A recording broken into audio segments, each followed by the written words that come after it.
తిరువనంతపురం. ఈ పేరు వినగానే గుర్తుకు వచ్చేది ఒక నగరం కాదు, ఇది ఒక పురాతన ఆధ్యాత్మిక కేంద్రం. ఈ నగర హృదయంలో ఉన్న అనంత పద్మనాభస్వామి దేవాలయం భారతదేశంలోనే కాదు, ప్రపంచంలోనే అత్యంత ప్రాచీనమైన, అత్యంత రహస్యమైన ఆలయాల్లో ఒకటి.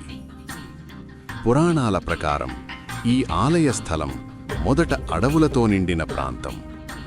ఇక్కడే విల్వమంగళ స్వామియార్ అనే మహాభక్తుడు నివసించేవాడు. అతను బాలకృష్ణుని దర్శనార్థం తపస్సు చేస్తుండగా ఒకరోజు బాలుడి రూపంలో విష్ణువు ప్రత్యక్షమయ్యాడని విశ్వాసం. ఆ బాలుడొక్కసారిగా మాయమై నన్ను అనుసరించు అని సంకేతమిచ్చాడని కథ. విల్వమంగళుడు అనుసరించగా ఆ బాలుడు ఒక పెద్ద ఇల్లుప్ప చెట్టులో లీనమయ్యాడని చెబుతారు. ఆ చెట్టే 3 భాగాలుగా పగిలి విష్ణువు అనంత శయన రూపంలో దర్శనమిచ్చాడట. అదే ఈ ఆలయానికి మూలకథ. ఈ ఆలయంలోని విష్ణుమూర్తి రూపం ప్రపంచంలో అరుదైనది. ఇక్కడ స్వామి అనంత నాగుడిపై శయనిస్తూ ఎడమ చేతిలో కమలం, నాభి నుంచి బ్రహ్మ, పాదాల వద్ద లక్ష్మీదేవి దర్శనమిస్తారు. ఈ విగ్రహం 3 ద్వారాల నుంచి మాత్రమే దర్శనమిస్తుంది. ఒక ద్వారం ద్వారా ముఖం, రెండో ద్వారం ద్వారా నాభి, మూడో ద్వారం ద్వారా పాదాలు. ఇదొక సంపూర్ణ దర్శనం కాదు, ఇది ఆధ్యాత్మిక సంకేతం. మనిషి భగవంతుణ్ణి పూర్తిగా చూడడం సాధ్యం కాదని చెప్పే సందేశం. ఈ ఆలయం ఖచ్చితంగా ఏ సంవత్సరంలో నిర్మించబడిందో స్పష్టమైన ఆధారాలు లేవు, కానీ చరిత్రకారుల అభిప్రాయం ప్రకారం ఇది కనీసం 8వ శతాబ్దానికి ముందే ఉన్నట్టు భావిస్తారు.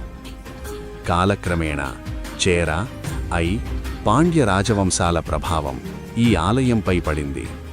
ద్రావిడ శిల్పకళ, కేరళ సాంప్రదాయం ఈ ఆలయ నిర్మాణంలో స్పష్టంగా కనిపిస్తాయి. ఈ ఆలయ చరిత్రలో అత్యంత కీలక ఘట్టం త్రావణ్కోర్ రాజవంశం కాలంలో జరిగింది.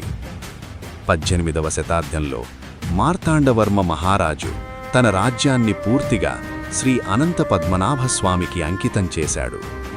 ఈ సంఘటనను త్రిప్పదిదానం అంటారు. ఆ రోజు నుంచి త్రావణ్కోర్ రాజులు తమను రాజులుగా కాదు, పద్మనాభ దాసులుగా పిలుచుకున్నారు. ఇది భారతదేశ చరిత్రలో అరుదైన సంఘటన. ఒక రాజ్యం దేవుడి పేరుతో పాలించబడింది.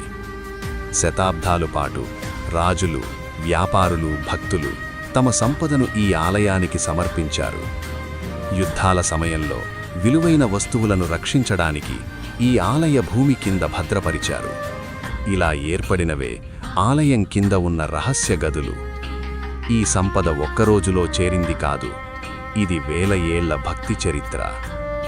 ఆలయం కింద మొత్తం 6 గదులు ఉన్నట్టు భావిస్తారు. వాటిని A, B, C, D, E, F అని పిలుస్తారు. కొన్ని గదులు తెరిచినప్పుడు అందులో కనిపించిన సంపద ప్రపంచాన్ని ఆశ్చర్యానికి గురిచేసింది.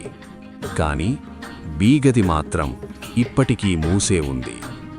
ఈ గది తాళంతో మూసినది కాదు, ఇది మంత్రాలతో బంధించబడినట్టు పురాతన విశ్వాసం. ద్వారం మీద నాగబంధముంది, తాళం లేదు, గడియలేదు. పురాణాల ప్రకారం ఈ ద్వారం తెరవడం ఆలయ పరిరక్షణ నియమాలకు విరుద్ధం. ఇది భయమా లేదా జ్ఞానమా? ఈ దేవాలయం గొప్పతనం దాని సంపదలో కాదు, ఇది భక్తి, త్యాగం, రాజ్యం దేవుడికి అర్పించిన చరిత్ర, మనిషి హద్దులను గుర్తుచేసే సందేశం ఈ 4 ఉంది. అనంత పద్మనాభస్వామి దేవాలయం ఒక కట్టడం కాదు, ఒక ప్రశ్న. మనిషి ఎంత తెలుసుకోవాలి, ఎక్కడ ఆగాలి? బహుశా ఈ ఆలయం మనకు చెప్పాలనుకుంటున్నది ఒక్కటే: దేవుడు అనంతుడు, మన జ్ఞానం పరిమితం. అందుకే కొన్ని ద్వారాలు ఇప్పటికీ మూసే ఉన్నాయి.